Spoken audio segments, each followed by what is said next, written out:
Bonjour à tous, bienvenue sur YouMind TV. On vous accueille aujourd'hui près de Montauban sur le domaine viticole de Saint-Guilhem. On va parler pendant une série d'émissions de sous-catégorie A2, mais surtout de l'auto-formation concernant la sous-catégorie A2.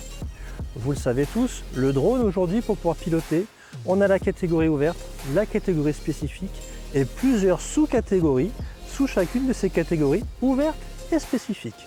Donc, dans cette série d'émissions, on parlera de sous-catégorie A2 pour la catégorie ouverte. Ça concerne les drones de classe C2. Cette fameuse auto-formation que tout le monde cherche à faire pour pouvoir piloter en A2. On vous a donc préparé une série d'émissions avec un instructeur confirmé, Jonathan, et une vraie débutante, Sonia.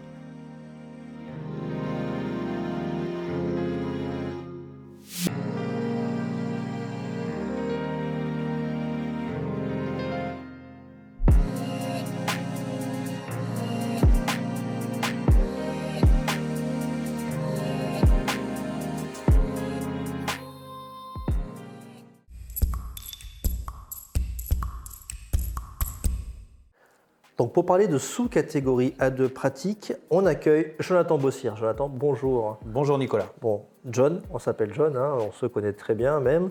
Donc John, tu es télépilote professionnel depuis très longtemps maintenant. Tu as volé en milieu confiné, centrale nucléaire, photogrammétrie, des vols d'agriculture.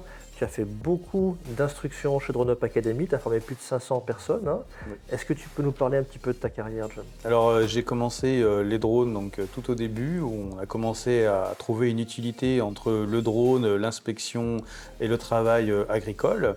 Donc j'ai eu la chance pendant plusieurs années de faire un peu de recherche, de développement également, et donc d'essuyer un petit peu les plâtres. Aujourd'hui, je suis honoré de pouvoir partager mon expérience avec des élèves, voilà, au travers de toutes ces années d'expérience dans le drone. Donc là, on va faire une petite formation sur la partie A2 pratique. Quelles sont les étapes qu'on va transmettre à travers ces vidéos? Alors nous allons faire 3 étapes. La première étape consiste avec la mise en place de la checklist. Le but du jeu, ça va être de maximiser la sécurité avant le vol, de vérifier que tout soit opérationnel. Ensuite, la deuxième étape, ça va être la partie de vol en conditions normales avec l'utilisation du drone, avec une utilisation tout à fait classique, prise d'image, vérifier que tout fonctionne bien, etc. Et enfin, la troisième étape, c'est toute la partie sécurité. Donc là, vol anormal. Qu'est-ce qui se passe en cas de problème avec le drone? Quelle est la procédure à suivre? D'accord. Bon, cette partie A2, en centre de formation, il faut 2 jours à peu près pour la voir. On va beaucoup plus dans le détail quand on est en formation, bien évidemment. On voit également la partie théorique. Là, on n'est que sur la partie pratique. On va accueillir une personne. Cette personne n'a jamais piloté de drone de sa vie. On accueille Sonia.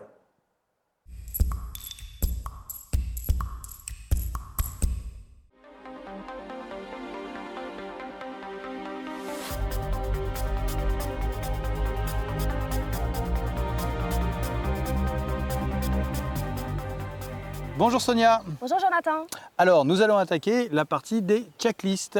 Mais avant tout, quelques mots? Alors je suis Sonia, donc je ne m'y connais pas du tout en drone. Voilà, je suis là pour apprendre. Ok, parfait. Eh ben, je suis là pour t'apprendre, donc allez, on est au bon endroit. D'abord, je te propose de démarrer par la checklist veille de vol. D'accord? Chaque élément que nous allons aborder pendant cette checklist, ce sont des éléments qui sont obligatoires dans le cadre de la sous-catégorie A2. Première chose à vérifier, ça va être de vérifier la mise à jour logicielle du drone. Okay? Si quelquefois, donc, la veille de vol, tu t'aperçois que ton drone n'est pas à jour, bien évidemment, il va falloir le mettre à jour. Ne pas oublier, bien évidemment, d'enlever les hélices pendant la mise à jour, puisque tu vas allumer le drone, et donc il se pourrait qu'à un moment donné, le drone se mette en route, et donc les hélices, bien évidemment, ça coupe. Donc on retire les hélices, comme ça, si quelquefois les moteurs se mettent en route, il n'y a pas de danger. Ok. On va également vérifier la mise à jour donc, de tablettes, smartphones, radiocommande. Okay. On n'oublie pas de vérifier aussi les prévisions météo, toujours la veille de vol. Okay. Et puis les autorisations et les déclarations de vol donc, préalables par rapport à la zone là où on va opérer. Maintenant, on va passer donc à la visite pré-vol. Alors, la visite pré-vol, eh bien, comme son nom l'indique, ça va être de faire un contrôle du drone avant de partir en vol. À chaque vol, je dois faire cette visite? Alors non, pas à chaque vol. On va la faire une première fois entièrement et puis ensuite, à chaque fois que nous changerons de batterie, nous irons directement sur la checklist de avant décollage. Ah, d'accord. Ok? Ok, ok. Superbe. Alors maintenant donc on va faire la visite prévol ensemble. Dans un premier temps, première ligne, c'est vérifier l'état du drone. Je te laisse donc sortir le drone pour qu'on vérifie son état. D'accord.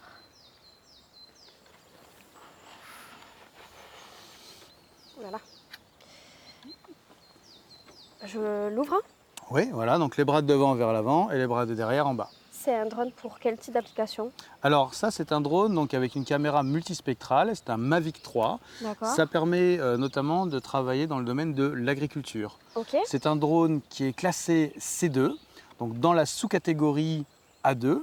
Le drone C2 est homologué pour pouvoir voler donc, dans cette sous-catégorie. Donc je te laisse vérifier maintenant donc, l'état du drone. Voilà, dans sa globalité. Donc on regarde si rien n'a été endommagé, notamment pendant le transport. Hein, donc on fait un rapide état des lieux pour vérifier que tout soit OK, qu'il n'y ait aucun morceau manquant ou abîmé. Parfait, c'est bon pour toi? C'est bon pour moi. Très bien, on continue. Maintenant, il va falloir vérifier la charge des batteries, tablette, téléphone, ainsi que radiocommande. D'accord. Donc on va sortir ça. Hop. Voilà. Pour vérifier l'état des batteries, je vais cliquer une fois. Donc on a 4 sur 4, ça veut dire 100%. D'accord. D'accord? On vérifie également la radiocommande en cliquant une fois. OK, on a 3 sur 4, donc nous avons 80% de batterie. D'accord. OK? C'est suffisant. Ça sera suffisant puisque le temps de vol que nous avons prévu sera bien inférieur par rapport à la durée de la batterie. Ok. Maintenant, nous allons vérifier l'état des hélices, les fixations et qu'elles n'ont pas d'impact. Pour Ok. ce faire, on va bien vérifier sur ce qu'on appelle les bords d'attaque et les bords de fuite. Donc ce sont ces parties-là donc sur le drone, qu'il n'y ait pas eu de cailloux, quelque chose comme ça, qui soit venu abîmer notre hélice. Ok. Si on a un doute, il n'y a pas de doute, on change d'hélice, Ok. tout simplement. Ok, l'hélice fait partie un peu du consommable. Ok, c'est noté. On vérifie aussi que nos hélices soient bien fixées à nos moteurs. Ok, donc je te laisse vérifier. Voilà, donc on tient le moteur, voilà, et on regarde si l'hélice ne bouge pas. Ok. Maintenant, nous allons insérer la batterie du drone. Ok, Ok. donc je te laisse l'insérer, faire en sorte qu'elle soit bien verrouillée et on vérifiera qu'elle soit bien chargée également. Voilà, donc elle est insérée. Superbe. On continue avec la partie maintenant moteur. Ok. On va vérifier qu'il n'y ait pas de point dur sur les moteurs et puis que les moteurs soient bien fixés. Pour ce faire, pour le point dur, on vérifie comme ça, on ne doit pas sentir de résistance. D'accord. Ok ? Ok. Nickel. Maintenant, on vérifie que les moteurs soient bien fixes. Hein, donc on regarde si le moteur ne bouge pas, voilà, qu'il n'y ait pas de jeu sur le moteur. Ok. Ok, superbe. Et on passe à la ligne suivante. Alors ensuite, on va donc déplier les antennes. D'accord. Ok. Donc les antennes, il faut qu'elles soient parallèles et dans le bon angle. C'est-à-dire que toute cette partie de la surface, ok, doit être dirigée vers le drone. Ok. D'accord? Maintenant, il va falloir retirer le cache de l'objectif. Donc je te laisse enlever le cache de l'objectif. Voilà, donc la petite Ça. languette en bas, parfait, Ok. très bien. Et pendant qu'on tient le drone face à nous, Ouais. vérifions si l'optique est propre. Ça paraît propre? C'est propre. C'est propre, superbe. Filtre sur l'optique si nécessaire. Donc là, c'est pas le cas. Et enfin, on va vérifier donc la carte mémoire si elle a bien été insérée. Je te laisse vérifier donc à l'arrière du drone qu'on ait bien une carte mémoire. Oui. Super. Elle y est. Très bien. Ensuite, radiocommande et écran allumé. Donc pour l'allumer, ici, on va presser un appui court, un appui long. Voilà, donc la radiocommande se met en route. Et ensuite, on va pouvoir le mettre au point de décollage. Mais pour faire ça en sécurité, je vais te donner la radiocommande. Mhm. C'est ce qui contrôle le drone. Mhm. Ok.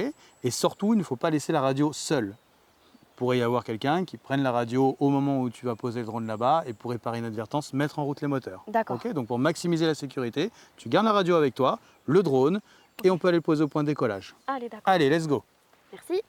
Très bien, et tu vas pouvoir le poser ici. Voilà, je te laisse le poser. Super. Une fois, et un an. Voilà, c'est bon. Alors maintenant, donc, luminosité écran. Donc on va vérifier que la luminosité soit à fond. Hop. Oui, c'est le cas, elle est à fond. Ok. On la règle ici. D'accord, D'accord. tout simplement. Ensuite, donc, paramètres de la caméra réglés. Ici, nous avons le petit bouton auto. Il suffit de cliquer dessus et en fait, on va pouvoir choisir le mode avec lequel on souhaite prendre des photos, en mode manuel, sport, etc. etc. D'accord, Laissons-le ok. pour auto, pour notre mission. Nombre de satellites GPS captés. Donc le minimum sur l'appareil que nous utilisons aujourd'hui est de 8. D'accord. D'accord ? Donc on va le voir en fait affiché ici, nous en avons actuellement 23. Donc on va régler maintenant le RTH, le Retour to Home. Donc le Retour to Home, c'est une procédure de sauvegarde qui va permettre au drone de rentrer de façon automatique si quelquefois nous avons un problème. Perte radio, perte vidéo. Voilà. D'accord. Okay. Pour régler le RTH, 3 petits points et nous allons aller dans le drone. Ici, nous avons marqué altitude RTH. Il est actuellement réglé sur 50 mètres. 50 mètres, parfait. Je te propose de cliquer dessus et de le régler à 30 mètres. Mais pourquoi 30 mètres? Pourquoi 30 mètres? C'est une très bonne question. En fait, le RTH, le drone va se comporter de cette manière suivante. Une perte de liaison, par exemple radio, le drone va comprendre qu'à partir de ce moment-là, une anomalie a été détectée. D'accord. La procédure, ça va être de faire un retour donc, sur le point de décollage. Ce retour, il va falloir qu'on définisse une hauteur sur laquelle le drone va se stabiliser pour rentrer. On va définir une hauteur qui soit plus haute, bien évidemment, que les obstacles potentiels qu'on va pouvoir rencontrer. Oui. D'accord ? Mais on ne va pas non plus utiliser une hauteur trop haute, puisque ça forcerait le drone d'abord à remonter, puis ensuite à revenir et redescendre. D'accord ? Donc c'est pour ça qu'on va utiliser de façon optimum en fait une hauteur qui va permettre au drone de rentrer le plus rapidement possible en consommant le moins de batterie possible de façon la plus sécurisée possible. Ok, d'accord. Voilà. On continue avec la hauteur de vol maximale paramétrée. Okay ? Donc pour vérifier la hauteur de vol maximale paramétrée, ici tu as marqué donc altitude maximum. Il est actuellement sur 50. 50 mètres, exactement. Mais pourquoi du coup? Parce qu'on a le droit d'aller jusqu'à 120 mètres, non? Exactement, on a le droit d'aller jusqu'à 120 mètres.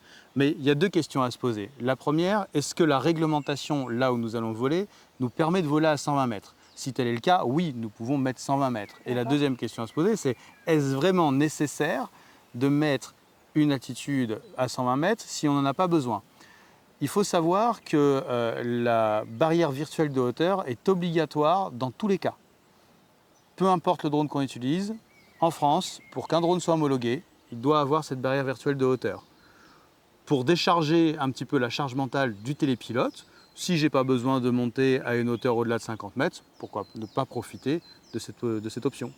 Voilà. D'accord. Okay. Distance de vol maximale paramétrée. En sous-catégorie A2, la distance de vol maximale n'est pas obligatoire à paramétrer dans le drone. Il va falloir par contre que nous gardions la règle essentielle d'avoir toujours le drone à vue directe. D'accord. Vérification de la zone de décollage. Eh bien, on vérifie que notre zone de décollage soit bien dégagée, que le drone soit à plat et bien évidemment, on va vérifier qu'il n'y ait pas de personnes autour de notre aéronef au moment du décollage. D'accord. Le briefing d'avant-vol. Menace identifiée. Il est nécessaire de faire d'abord un petit check-up en fait, des dangers qu'il peut y avoir. Alors, il ne faut pas oublier, c'est que le drone est un danger, d'accord, pour autrui, mais il peut y avoir aussi des dangers pour le drone. Donc, ce n'est pas au moment en fait, où tu verras le danger arriver qu'il faudra se poser la question quoi faire.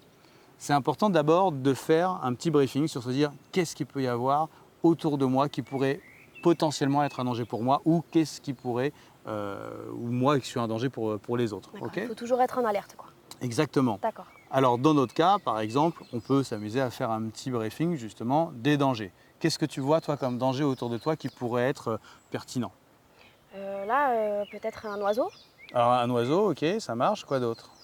Des arbres. Des arbres, très bien, ok. Et des personnes. Et des personnes. Ou une voiture ou quelque chose qui peut passer. D'accord, ok. Est-ce que tu vois d'autres choses? Non. Non, ok. Alors, il y a pas mal de choses en effet qu'on va pouvoir vérifier. En effet, les oiseaux, ça peut être un danger potentiel. Il peut y avoir une attaque d'oiseaux. Hein, c'est pour ça qu'on fait très attention, notamment aux périodes de nidification. On essaye de bien évidemment toujours respecter la nature. Ça, c'est très important. Et bien évidemment, les tiers, oui, les personnes qui arrivent, on reste loin des personnes. Okay. Il y a également les autres usagers de l'espace aérien. Donc les avions, les hélicos, etc. On reste aussi en alerte sur ça. Hein, et il peut y avoir des choses aussi au sol auxquelles on ne s'y attend pas, comme par exemple, on a ici sur le terrain, on a un chien. Okay, et donc attention, on pourrait avoir un chien qui éventuellement, dès qu'on mettra les moteurs en route, pourrait venir sur le drone. Donc on reste en alerte sur tout ça et on est prêt à réagir comme ça s'il y avait moins de problèmes. Si par exemple un aéronef rentre dans la zone de vol, le réflexe, ça serait de descendre. Exactement. Donc on descend pour pouvoir justement laisser passer l'aéronef. Ensuite, pour maximiser la sécurité, il va falloir aussi qu'on mette en place des procédures. Okay. Le but de la mission, eh bien, aujourd'hui, ça va être de te faire donc ce vol d'initiation. Okay. La trajectoire d'évolution, on a un beau champ derrière nous, donc on va l'utiliser. On continue notre checklist. Donc avant le décollage, message d'avertissement, on regarde sur notre radiocommande si on a un message d'avertissement. Si tel est le cas, eh bien, on en prend connaissance et on le traite. Okay. Le nombre de satellites, on le vérifie encore une fois. Nous sommes à 30 satellites, parfait. Le bouton RTH de la radiocommande, on le localise. Est-ce que tu le vois, le bouton de RTH? C'est là où il y a le... Ok, c'est parfait. Ouais. Très bien. Le mode de vol. On a 3 modes de vol sur ce type de drone. On a un mode de vol trépied, un mode de vol normal, un mode de vol sport. La différence entre ces 3 modes de vol, c'est que si je sélectionne ici le mode trépied, on le voit marqué sur la radiocommande, mode T comme trépied. Ça nous permet d'avoir un mode de vol basse vitesse. Okay. Le N, c'est l'utilisation normale du drone. Okay. Et ensuite, le mode sport, ça permet de doubler la vitesse du drone et de faire une prise d'image plus rapide. Okay. Pour le décollage, on le mettra en mode N. Météo, enveloppe homologation drone. Alors, c'est de vérifier en fait que la météo soit compatible avec notre drone. Si par exemple, le drone a une limitation de vent à 35 km/h et qu'on a un vent supérieur à 35 km/h, eh bien dans ce cas-là, on reportera le vol. Okay. L'appareil dos télépilote, donc c'est le cas, puisque comme ça, si tu mets du roulis à gauche, il ira à gauche, du roulis à droite, il ira à droite. Okay. On vérifie que la zone de décollage soit dégagée, qu'on n'ait pas de tiers, et ensuite on pourra démarrer les moteurs.